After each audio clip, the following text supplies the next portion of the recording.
Hello and welcome to this week's episode of Higher or Lower, brought to you by oddschecker, SpreadX and Sporting Index. I'm your host, George Ellick. I'm delighted to be joined by Jack Wright and Dan Worth as we look ahead to the weekend's football in the Championship and the Premier League.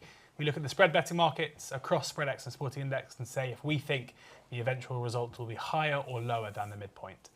Hello, guys. Hello. Hello, good day to you. How are you? I am very, very well. How are you?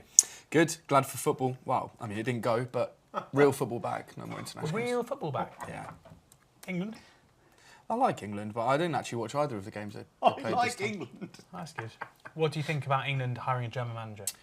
I'm fine with it, to be perfectly honest. I think he's better than any of the English options we had, so I don't think we're in positions to care about the nationality. Yeah, I mean, I agree with that. I care about the appointment. Yeah, and if we're going to win the 2026 World Cup, which we are. Yes, although I worry that if we don't, then it might get Yes. quite ugly. Anyway, that's for another show. Let's start with Friday night football in the Championship, and we have a tussle between the two sides, two of the sides who started the season best. In the league, they are the first and second favourites to win the league. It is Leeds hosting Sheffield United. Sheffield United obviously coming down last season. If it wasn't for their 2 points deduction, I think they'd be top of the league. Leeds have started the season pretty well, albeit last seen when conceding a howler of an own goal in the 97th minute to scupper their 2-1 away win, which became 2-2 at Sunderland. Looking at the supremacy market here, this is the amount of goals by which the favourite will beat the underdog. So the midpoint here is 0.7 with SpreadX. So if going higher is a Leeds home win, lower is Blades or draw. 3, 2, 1. You're both wrong. Got to be very impressed with Sheffield United so far this season. There are massive similarities between these two sides in terms of the way that they've started the campaign with, I guess, you look at their attacking players they've got, and like Gustavo Harmer started brilliantly for Sheffield United. We're seeing Callum O'Hare kind of grow into his role. But it's built upon a very strong foundation. Both teams have really solid defensive units. Not only are they not conceding very many goals, but the XG numbers are also really strong for both. And, I thought the same when Leeds went to Sunderland, and that it would be a very low-scoring affair. And I think that the early goal from Sunderland kind of changed the game a bit. But I, again, think this looks like it should be relatively low-scoring. I think there are, and I don't want to take words out of your mouth, but there are big injury issues at Leeds at the moment. Tanaka and Rothwell are only two fit centre midfielders, which isn't ideal. They've been linked to GW8. They've been linked this morning to Francis Coquelin. So you can see that they're really looking at the free agent market in order to try and bring in some reinforcements. But I personally think so often when it comes to individual players and injuries, it's massively overblown, the impact that will have. Where players, I think our perception of what a player is worth to a team over a long period of time, and the reality is very, very different, where even the most influential players will only be worth a finite amount of points. So, and in Tanaka and Rothwell, they've still got two players who I believe are really, really strong at the level, even if they are maybe lacking a little bit of that defensive kind of shielding that Ampadu's done early in the campaign. I just think Leeds are the better team between the two. Like Leeds' home advantage is massive here. I think from an attacking perspective, even though they're both solid defensively, I think Leeds have way more about them from a chance creation point of view. I think in Willy Gnonto, Leeds have possibly the best attacking player in the whole league. With Ramazani's come in and done very well. Aronson, again, is probably too good for the level.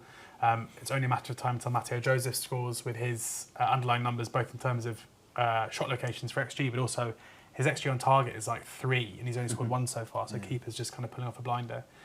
And I respect Sheffield United and their start to the season, but if you ask me which of these two sides have a more sustainable title potential, then it's certainly Leeds. And at home, I think this is a game they should be looking to win. They're so strong at home as well, generally, especially in terms of their defensive work. So I'm pretty big on Daniel Farke's side to get over the line in this one. Daniel Farke, a man you know well. Well, yeah. Why do you think he's going to not be able to manage them to a victory here? I just think Sheffield United are a very, very tough nut to crack. Obviously, it goes without saying, really, given the performances so far this season. And as you rightly say, they've won the most points across the board so far. And I think the 1-11 for Sheffield United is super, super strong. And I totally agree with you. I think over the longer period of time, we will see Leeds finish above Sheffield United. And I still think Leeds will win the title. I think at this moment in time, it's probably a good time to be getting both results on side here. I could see it being a draw. I think it will be a tight game. I thought probably that Sunderland one might be as well, but this one certainly.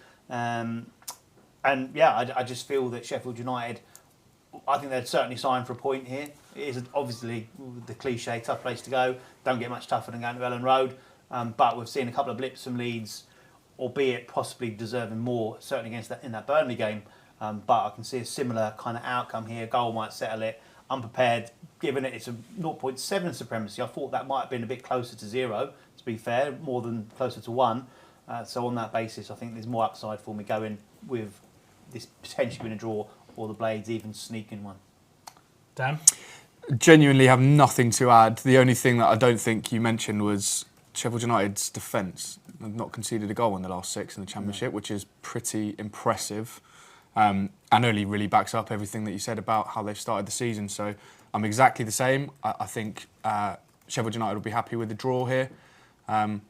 So I think getting that and their win on side just feels like the smarter play. So yeah. I've seen both these. Obviously, I went both games. They've both been to Norwich away, and both exactly the same result, ended 1-1.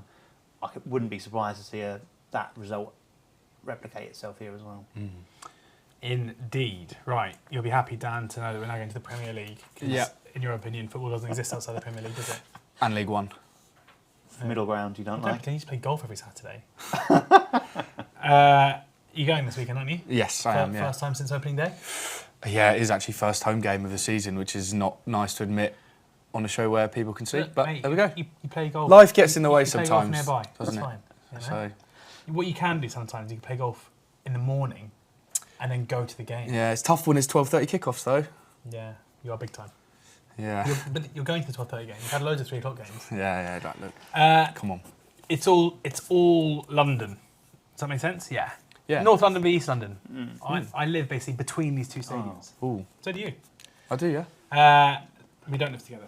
Tottenham hosting West Ham. Oh, wow. My life would have to go so weird. Tottenham hosting West Ham are in the early kickoff on Saturday. Spurs smarting after that 3-2 defeat, having gone 2-0 up at Brighton. West Ham back to winning ways with that 4-1 win over Ipswich last time out, having gone through a pretty sticky spell. Total goal line here, unsurprisingly, given it's Ange ball, it's pretty high. 3.6 to midpoint with Sporty Index. 3.5 to sell, 3.7 to buy. Are we going under, which is 3 goals or fewer, or over, which is 4 goals or more? 3, 2, 1. Yes. I know, yeah. I'm surprised I like myself. that. Yeah. I like that. What? That I'm not on my own here with a relatively high, well, quite high goal Very high line. yeah. Usually it's me. It is a high line, but for the purposes of this, you know, the higher or lower specifically, I know we kind of factor in the profit margin, but like 3.1 and 3.6 are kind of the same again, higher or lower. So Correct. it's funny with Spurs because obviously we know with Postecoglou, we know the way they set up, and we know the way they like to play, and we know it's going to be front-footed, and regardless of game state, that's always going to be the case. But their games this season haven't really been as open as last season, and there haven't been as many goals in this season. Like if you're looking for ones where we've seen 4 goals or more in the Premier League this campaign, you've got the 4-0 win over Everton, which was decent, the 3-1 win over Brentford, so both those hitting 4, and then last time out the 3-2 against Brighton. The weirdest thing about that 3-2 against Brighton was, so I bought goals in this game, right? And I was on a flight home from a friend of mine's wedding, and the 3-2 goal went in just as we were about to take off, and I was like, wow, this could be anything. Like, I'm looking forward to landing and finding out what's happened. Landed and see it's 3-2, and I'm like, that's a shame. And I go and look, and after the 5th goal, basically nothing happened. There were like 5 shots. Yeah. I went back and watched the highlights, and the game completely fizzled out. And you kind of watch the game back, and it wasn't like one of these chaotic Spurs games. It was just a game where Spurs were ahead early, and then Brighton took 3 chances relatively quickly. And then the game kind of fizzled out. So I just have this nagging thing in my mind that things have changed a little bit at Spurs. And they're not quite as nuts as they were last season. And with West Ham, yes, they've conceded 5 against City or 5 against Liverpool, or whatever it was. And like we've seen them concede a lot of goals, but it's still nagging in my mind that Lopetegui is their manager, who is almost by definition a defensive-minded manager. So I'm just willing to take a chance. This will be a game where if Spurs win it comfortably, they may not, score loads past a West Ham side who will be set up to defend. And I'm just not convinced that Spurs, being baked into this is how Spurs are this nutty end-to-end side under Postecoglou, and I'm not sure that's the case right now. So that's my reasoning. Dan, why are you going? Well, I mean, do I have to ask? But why are you going goals? Well, I guess I'm kind of mainly disagreeing with the last bit you said there, is that I do have this down as an end-to-end game. I don't know whether I'm slightly tinted by West Ham's most recent fixture, because we'll all agree, right, West Ham have been pretty poor until then. So that's like one outlier really in the season so far. And it was only Ipswich. Yeah, you're more than welcome to say that. I'm staying well clear of any Ipswich comments. And needing 4 is quite a lot. And I'm also not anticipating this to go 5, 6, 7. I think it probably is just going to be 4. Going back to my predictions, Great. 3-1. Okay, so you're telling us the exact scoreline, exactly how many goals. Do you think, if you think it's going to be 4, I would almost argue there's an argument that you should be going lower. Yeah, I mean, still a small bit of profit if there is 4. All right. But if you think it's not going to be more than 4, then I'd be like, well, on the averages, you're pretty more likely to have 0 to 3. Yeah, but 4 there exactly. could be. Right. Could be. Brilliant. Jack? Yeah, it's a tricky one. I didn't really want to be taking on 4 more goals, to be fair, but I just feel this does have the makings of Tottenham come flying out of the blocks, and I think an early goal can set the tone for it. I think with angry Ange after that performance against Brighton, that second half performance, certainly, he's obviously had a couple of weeks stewing on the training pitches, and he's had a few of his key men available, of course, for that, given the selections of the international break. But yeah, that's kind of where I based it. I think I need an early goal in it, and I think I'm going to get at least 1 in this one. And you do look at those Tottenham home games, and if you rule out the Arsenal game, which was a bit unlucky to end 0-1, but the other 2 were 3-1 and 4-0. And with West Ham, I think that early goal can kind of bring them out, because they'll have to come out. I'm assuming that Tottenham are going to get the early goal, of course, in that one. But and I also think they have got the players that can hurt Spurs as far as how Spurs play, if Lopetegui sets up to actually go and take them out on the break. So I think there is potential for a good few goals in it. And I am willing to take a chance that it pans out the way I think it should do.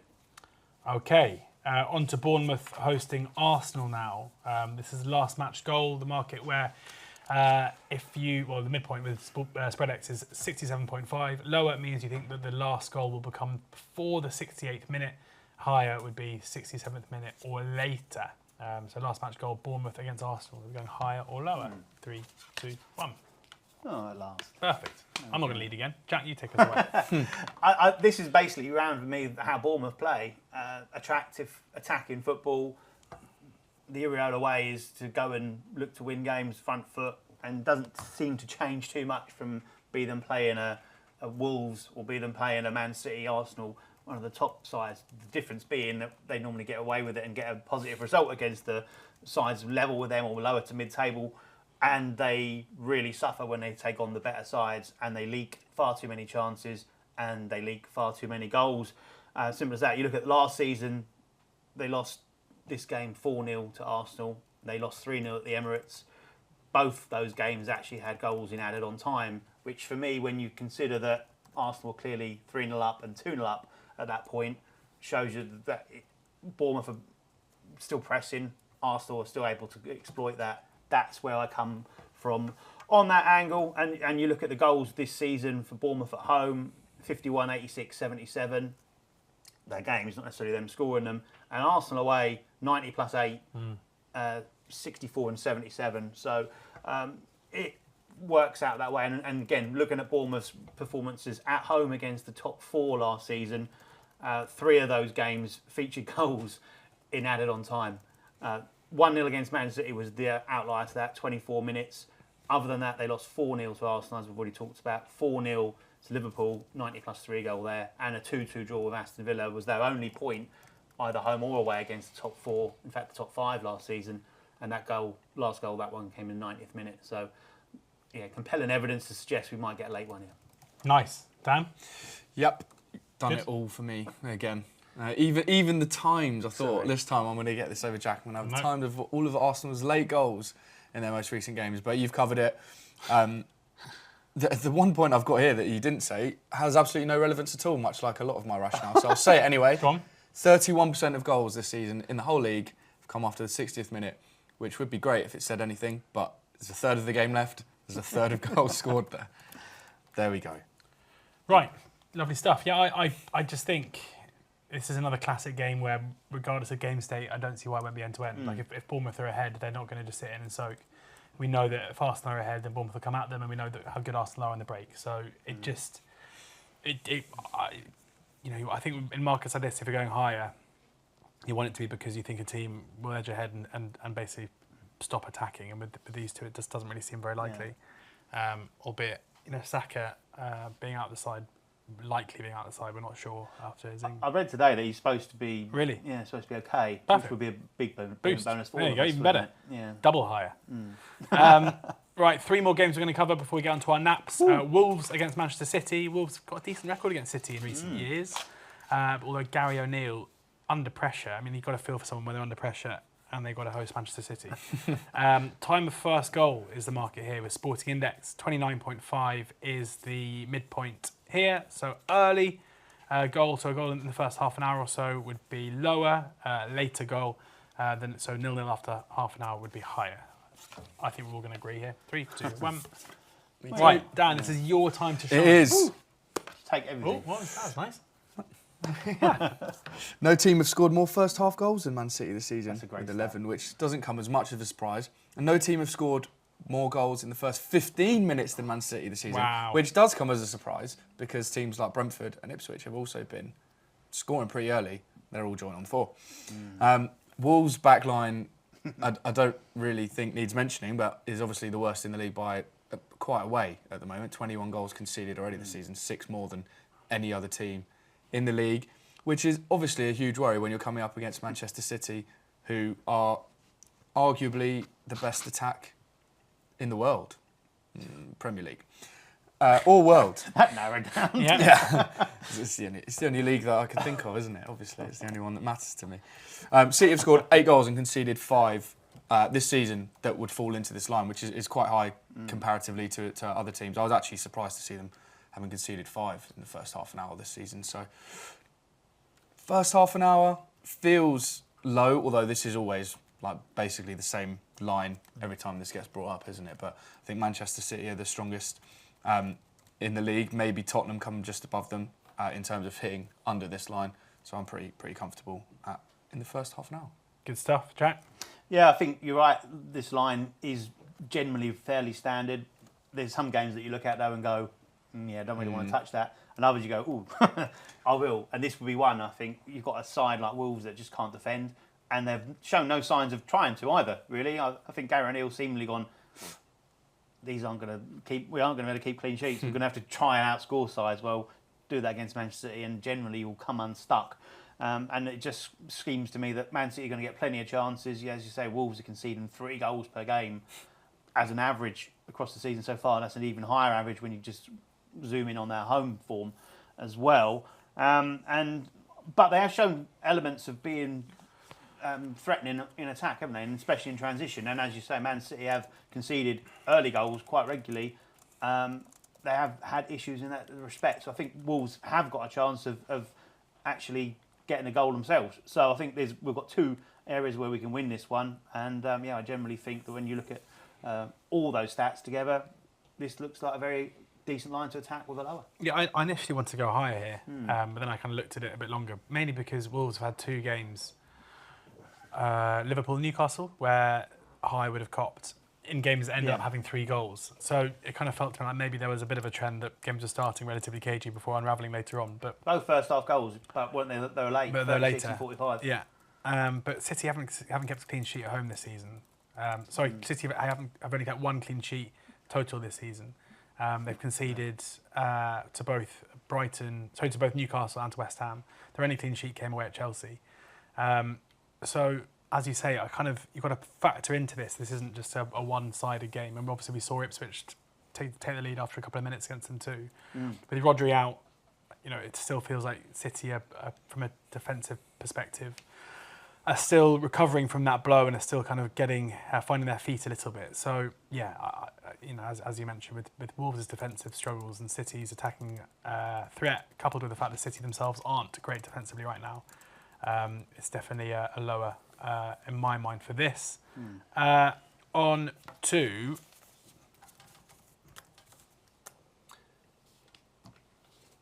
biggest game of the weekend. That's what's taking so much suspense. Liverpool-Chelsea. Yes. Wow.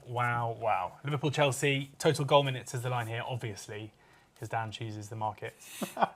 Massive game between Arne Slot and Enzo Maresca. Maresca's Chelsea have been pretty entertaining so far, it's fair to say. Total goal minutes, 182.5 here, so 175 to sell, 190 to buy with Sporting Index. Total cumulative minutes that goals are scored within the game. So 182 is high. Here it's high. 3, 2, 1. Not high enough. Not high enough. There's going to be goals, surely. Why is Well, that? I'm assuming you guys both disagree. That With might the be- line that high. That's a fair assumption But to with make. with the line that high, There might be 4 doesn't goals. necessarily mean could be 4 goals. Chelsea this season, 2-0 against City, 1-0 against Forest, 1-0 against Palace, 1-0 against Bournemouth. Yeah, the odd one has kind of gone crazy. We've got a 6-2 and a 4-2, but Yeah. Liverpool a good side. They are. They don't want to roll over and have their tummy tickled. No, they won't. BTTS has only copped in one of their games so far this season. That's interesting. I don't have That's a that down. compelling argument, Dan. Thank you. Yeah, I'm done. Go on. That's me done. So what do you want to say? The last time these two sides met at Anfield, Yeah, that was an outlier, wasn't it? it was a big outlier, but it could also happen again. Who managed the 2 teams that day? Yeah, that's a very good But point. luckily, Dan, you do like historical stats. So what were the results in and around that? No, particular they're one? not really relevant, I Okay, don't think. right, No, yes, they you go don't back like too far. historical stats, yeah. 277 is the answer to the question that you asked about So it what it sounds made like up. a great game for a bit of revariance to bring it back down to where it would always average out. Possibly, yeah. Yeah, possibly.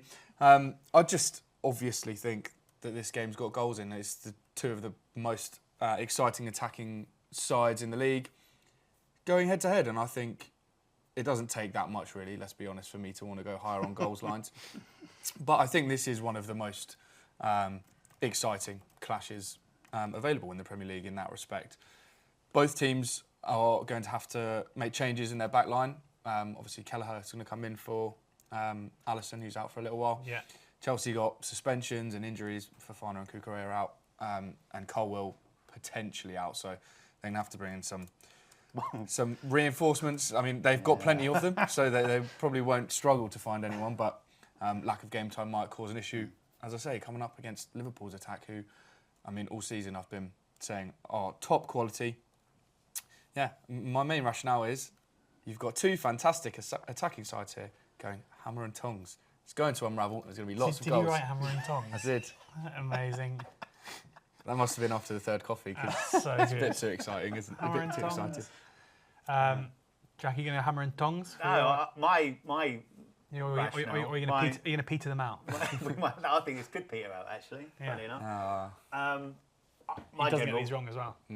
My general thought on this was that people will see this game and expect there to be lots of goals and it be an absolute frenzy of activity, and I don't think it will be.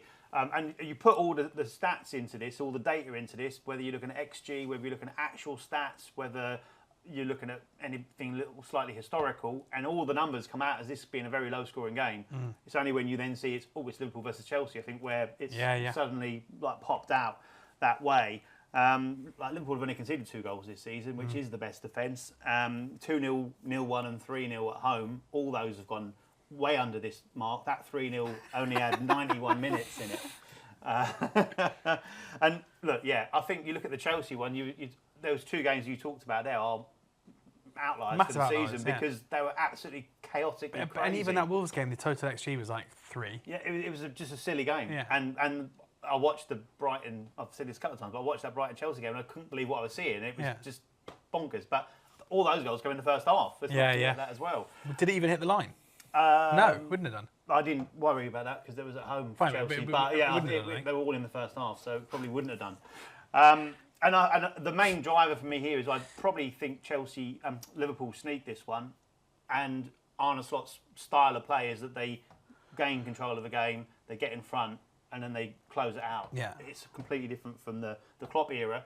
And if you look at the Chelsea versus on the myriad of Chelsea managers, but with Klopp there, most of them were tight 0-0s and 1-1s, weren't they? So even that kind of comes on side. But yeah, for me, I think that's how I see the game going. It will be a lot tighter than expected, and that it will be closed out when those big minutes are at risk for us. Yeah, I'm on board. I've given my reading already, haven't I? Really, so there's no point going through it again. But I think it's easy to be blinded by a couple of strange games for Chelsea and the names of the clubs. And I think actually the home team, who are massive favourites, are probably going to be the dominant force in the way that this goes. And I completely agree with you that I don't think they're a side where we're going to see crazy games. No, you can say, well, Chelsea scored 16 goals this season, but you've got to consider 10 of them came in 2 games. Yeah. So yes. And maybe Parma not so cold this weekend against a pretty good defensive side. Very good defensive side. Terrible. Nottingham Forest hosting Crystal Palace is our final game. Is that Monday Night Football? Monday Night Football. I think it is. Lights. Under the All lights. razzmatazz, Under the lights. The City ground pumped. Yeah. Yeah. Woo. Wild line. 2.55 is the goal line here. Total goals, I mean, it does exactly what it says on the tin. Sporting Index, 2.55 the midpoint. So we're going 3 or more, or 2 or fewer. 3, 2, 1. Surely not. 2.55. It's a low line. Well, yes, 0, 1 and 2. Jeez. I assume under 2.5 goals is odds on. I would assume so too. Yeah. Yeah. It is. And to be fair, you guys are very shrewd, because this line has only copped once this season for Nottingham Forest, and that was a 2-2 draw against Brighton. So all of the numbers do suggest that you'll be on the right side. You're a vibes guy. Exactly. Yeah.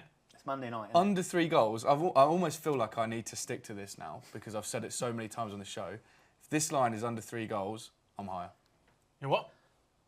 Yeah. Oh, you're higher. Yeah. Fine. And if it's over 4, I'm still higher. 5, I'm still higher. No, but anything under 3, I think it's definitely worth a punt on higher because. What would you have said if it was 3.1? Yeah, then I would probably be lower actually. Which. So you think it's going to be exactly 3? Come on. Yeah, I think one of the key players for me here is that I think both teams score. So that's a basis of 2. So from that point, only needing 1 more goal just feels fine because I think Forest win. So basically, get into my score prediction, really, aren't I? That it's going to be 2-1 to Forest. Lovely stuff, Jack. yeah, I don't see there being many goals in this one. If I was to play fixed odds here, I'd be going unders all day long. This was 1-1 last season. The reverse fixture was 0-0. And I don't think Palace are in a better shape than they were this, last season. For Forest, I think Milenkovic and Murillo are excellent centre-backs. Make it very, very tough. I think you look at their underlying numbers and actual numbers this season, defensively, they are up there with the best. That's what they've built their foundations on. It's a Nuno thing, really, I suppose, and they've done exceptionally well. Last season, they were horrific at defending set pieces. This season, that's been massively improved, and I think that's a huge element as far as goal concessions concerned. And for Palace, they're misfiring. They are missing Elise, obviously, and you'll definitely agree with this, Dan, that any club would miss Elise going. And only scored 5 goals this season, which is the second worst in the league. Only Southampton has scored fewer. I think also they miss Anderson at the back. So although that is a defensive miss, I think they're what Forest have got just isn't a prolific strike force. And Forest, bizarrely, who had such a strong home record, which probably kept them up in the first season of the Premier League, yet to get a win at home this season. And you look at their home games, 0-1, 1-1, 1-1. I think I'd be around those. Sorry, Monday Night Football fans, but yeah, it's going to be a terrible game, I think. Yeah, I agree. I mean, this is Nuno being Nuno. Like, he is a very good defensive-minded coach who sets up teams to defend incredibly solidly up against a Palace side who are really struggling going forward. Like, as Elise gone, as they're really struggling for form. They're just a bit toothless right now.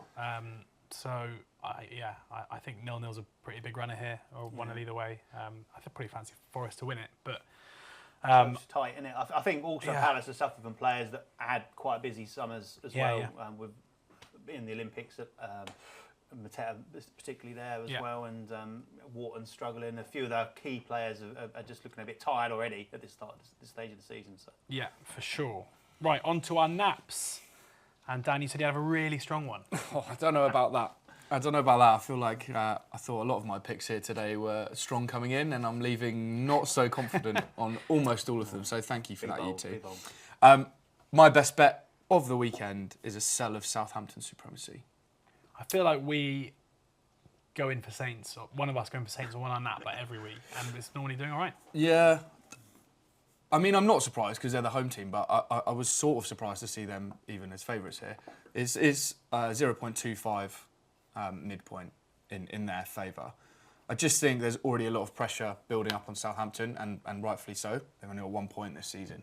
And I think Russell Martin is about to come under a lot of pressure maybe even if they don't win here, because this is one of the easier games they'll have this season and at home. But he's very reluctant to switch things up, as we've discussed multiple times on this show. And I think of the two sides, obviously both of them came up. Leicester have settled into things a lot better, really. And I don't want to back Southampton, so the fact that they're favourites is quite nice here. Their only point was a draw with promotion pals Ipswich, Leicester 2 draws, and a defeat to Arsenal, which is arguably pretty unlucky with the way things unfolded, and a win over Bournemouth. If you look at these sides playing each other last season, Leicester put 9 past Southampton over the course of the 2 matches. And I'd argue that the teams aren't wildly different. Obviously, Leicester have a different manager to what they were last season. So I think it was 9-1 on aggregate last season. I'm not suggesting it's going to be that or even half of that here, but I do think Leicester get the win. Southampton haven't won a Premier League match in 20 attempts. Okay. Dude, I thought you were going to say 20 years or something. I was going to get annoyed. God, 20 years would be... No, but I think that'd have to be still quite relevant. I hate it when people are like, Southampton haven't won a Premier League game in 4 years. It's like, well, yeah, because they were relegated. But they were only down for a year. But you know what I mean? Yeah. They haven't won a game for 20 months. It's like, yeah, because they spent 12 of those in the Championship. Like, what are you on about? Yeah, okay, fine. You didn't say that. 20 attempts. Fine. 20 that's cool. Actual Premier League matches that they've not got a win in. Yeah. And they have the worst defence in the league. No, they don't. Worst attack in the league. That's what I meant to say, because they've only scored 4 goals. Cool. And, well, they'll obviously need to score if the opposite of what I'm saying is going to happen. So, Great. Pretty happy with this. That's definitely your best bet of the week. I think it's going to save my life. No, I'm going back to Wolves Man City, I'm afraid. So Ooh. nothing new. Don't you have to be sorry. Okay, I won't then. I'll take it back. Yeah. I'm not sorry. I'm going for player goal minutes, and of course, it's Manchester City. So who's it going to be? Yeah, Gvardiol. Yeah, nice. So I'm going, the midpoint here is 4.5. I am going higher. And this is, I'm risking it a little bit because this is team news dependent, really. And that would be on Kyle Walker starting as right back, which would then mean he'll sit in and Gvardiol will be the attacking fullback. If it's Rico Lewis, I wouldn't be on the right, then I wouldn't be so keen on this one at all. Gvardiol tends to sit in. But let's take it that Walker does start and Gvardiol is the attacking fullback. Just has really, really good attacking stats. His heat map's superb when it comes down to the attacking processes. He's got 5 goals in his last 10 games last season, at the back end of last season.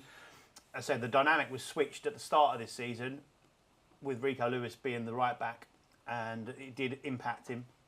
Didn't have much going forward, but it's changed in the last few weeks, and with Walker back in the side, we have seen him come back to what we saw. 8 shots in his last 4 starts in the Premier League, 5 on target and a goal against Newcastle, and he's had at least 1 shot on target in all 4 of those starts. So taking a little bit of a chance on Pep Roulette, but you can obviously wait until the team news comes out. This line won't change at all, I don't think, but not much at all. And so hopefully it's not an early goal, which we've gone for with Gvardiol scoring it, but so I'll take a later one from him. You'll be all right. Was it 4.5? 4.5 midpoint, Okay, yeah. So so very low after. risk and potential high reward. I'm off to the Championship. You'll be Of course you are. shocked. Wow. You're allowed to hear it. 12:30 kickoff. It is a massive game between Luton Town and Watford. These two teams do not like each other. Rob Edwards, under so much pressure, playing against a side that sacked him, 18 months ago. I mean, it's all the narrative. It is dripping. 2 years ago, I should say, dripping with narrative. I'm looking at goals here, and I'm going to do goals cubed at 59 buying. Two teams who are just really bad defensively. Like both of them are a total. I mean, I know Watford starts the season, their points tally would say otherwise, but in terms of chance quality against them, consistently teams are creating loads of opportunities against Watford. I had the pleasure of watching Luton in the flesh a couple of weeks ago, and I couldn't believe how ragged they were at the back. They conceded 3 against Argyle, they conceded 2 against Oxford. They are playing really poorly and defending really badly. Watford have a few players who I think will be very good options for them in transition. Quadro Bar, who the start off the bench, is superb at 21. Chak is also a really good attacking player. You know, the only thing that slightly worries me is that this is a derby, and sometimes derbies can get very bitty and can get very kind of cage is the wrong word, but ball and play time. Yeah, exactly. But I just think these two teams are so perfectly matched for basically a basketball game, which is what both of their games have been like for the most part of the season. And it is so important to Rob Edwards that he wins this game. Like a draw just absolutely isn't enough at all. And if he loses it, then I think he could well lose his job. In which case, if they're behind, they're going to have to throw the kitchen sink at it. So I think this is a game that could. I know 12:30 games are often seen as being a bit flat, but this just can't be flat. And I think Luton games this season have been flat because their fans have gone from being like, oh, we're going to watch our team play United, City, Liverpool and give them good games at home, to suddenly we're hosting Oxford. Like, who cares? Whereas this one, no chance. Like, this is a massive, huge game for them. And I think we will see loads of chances. And the good thing to goals cubed is, it's the amount of goals scored in the game times by itself 3 times. So I need 4 goals to make a small profit.